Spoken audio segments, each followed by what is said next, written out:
I'm Brian Dooley, a CPA with Masters in Business Taxation. I'm here with Daryl Miller, a great attorney here in Newport Beach, California. And he and I had just finished a video on the best business entity for a California business.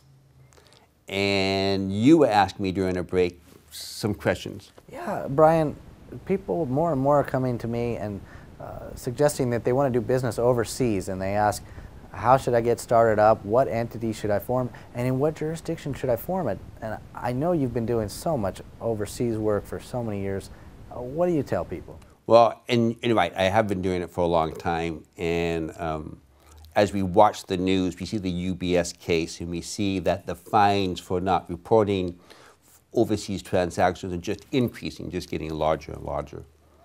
So what I tell people, the best thing to do is try to walk on both sides of the fence. By that I mean, when you're doing business in a foreign country, you generally need to use a foreign corporation. And LLC is really still an American concept.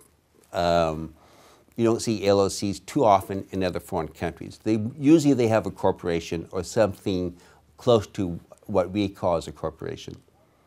The problem is when you're dealing with a foreign corporation, then you get into really complex American tax law with things we talked about before, the foreign tax credit, controlled foreign corporations, subpart F income, and you end up spending a fortune on your tax return, and it's really easy for somebody to make a mistake. There's one state, the state of Delaware, that allows a foreign corporation to also be incorporated in their state at the same time. And what our tax law says that if you do that, your foreign corporation is now a domestic corporation.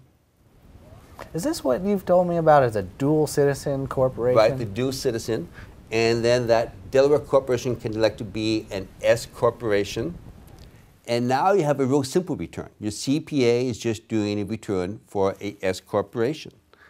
And if you have a loss, the loss passes through to your individual tax return. If there's a foreign tax credit, the foreign tax credit follows through to your 1040. And it makes it really a simple tax profile, but the most efficient. So that's what I tell my clients. Well, Brian, with the risk of sharing you with the world, I think you ought to share with these people your contact information so they can get a hold of you. Thank you, Daryl. I'm Brian Dooley. My number is 949-939-3414. Look forward to talking to you or your CPA. Thank you.